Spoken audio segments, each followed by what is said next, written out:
everyone, welcome to my channel. My name is Kasha and today is Thriller Thursday. 1, 2, 3, 4. 1, 2, 3, 4. 1, 2, 3, 4. Turn the beat back. Welcome back everyone. If you're new here, welcome. My name is Kasha. Every Monday I do mysteries and every Thursday I do thrillers. So make sure you hit that subscribe button and hit that like button because I am here for you every Monday and Thursday. And right now we're trying to get up to 1,000 subscribers. And once we reach our goal, we're gonna have a nice little giveaway. So if you hit that subscribe button, I really appreciate it. Thank you. Happy Thanksgiving, everyone. Happy Turkey Day 2020. Today's story is on the disappearance of Beth Lynn Barr. Beth Lynn Barr disappeared on Thanksgiving Eve in 1977 in Wilkinsburg, Pennsylvania. That's just the outskirts of Pittsburgh. Story begins. On November 23rd of 1977, there was a young woman standing all alone at a bus stop on Ardmore Boulevard. As she waited in that chilly November air, around 8:30 a.m., there was a suspicious man that pulled up in a blue vehicle right next to her. To the best of her recollection, he said something that she just wasn't going for. Something about that man had heightened her sense of danger, so she threatened to call the police if he didn't leave her alone. So that man immediately did a U-turn on Ardmore and head towards Parkway East. Now in 1977, there were no personal cell phones, so she couldn't go and just call 911 or call the police at the time. So her threatening to call the police, she would have to go to a nearby house, one of the neighbors' houses or a local business or this school, which was just right across the street from her bus stop. But that lady was really smart because the thing she did do was she took down a note. She wrote down his red and white license plates numbers of his Ohio plate and also marked down that he was driving a blue sedan. Around 2:15 p.m. that same day, 6-year-old Beth Lynn Barr had left Johnson Elementary School. The school had an early dismissal because of the holiday. Now, Beth usually walks home with her best friend.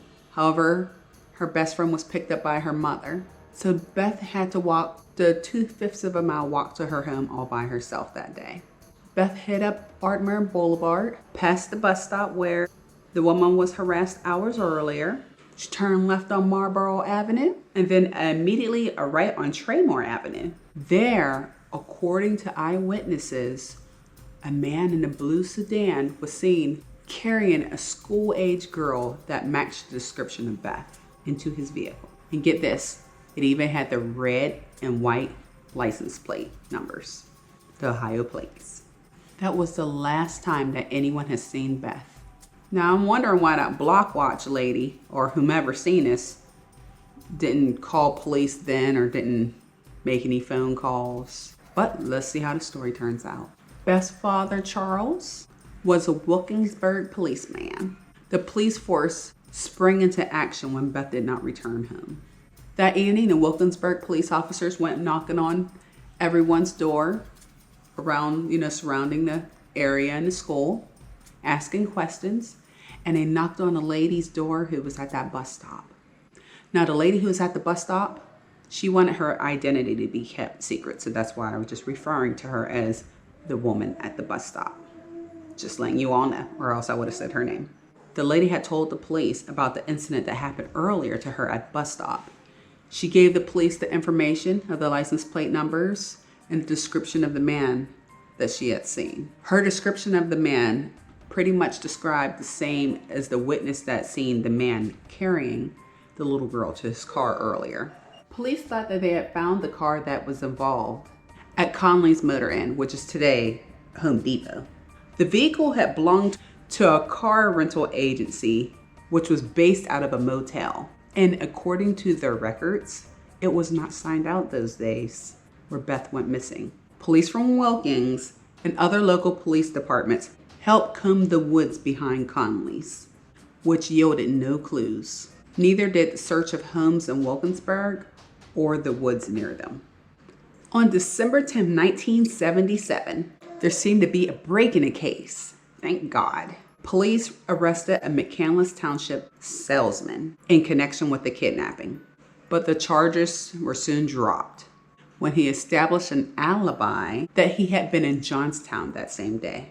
A psychic had been soon called in after the kidnapping, and so many others offered visions of Beth's whereabouts.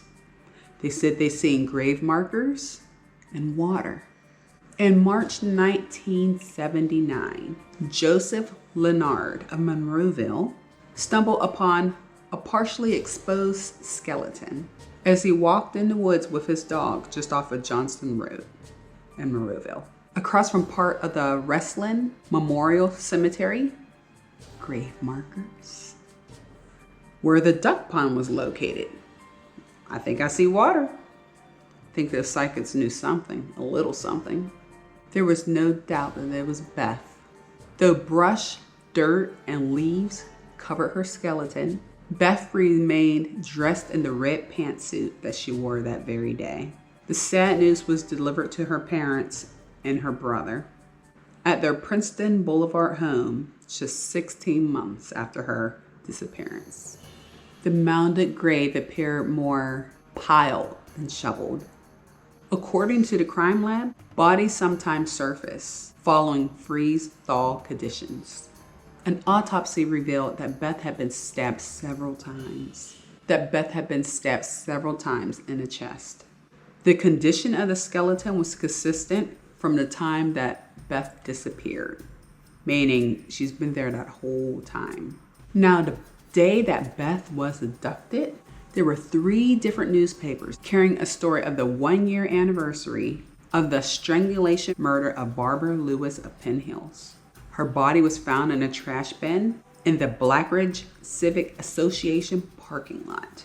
That's like in between, that's like Penn Hills, borderline Penn Hills, Wilkinsburg area, because I used to live over there. So I know exactly where that is. Now, Lewis's belongings have been found in the woods near Princeton Street. That's where Beth lived. Now, some believe that these are connected, and that's the only reason why I'm bringing this one up.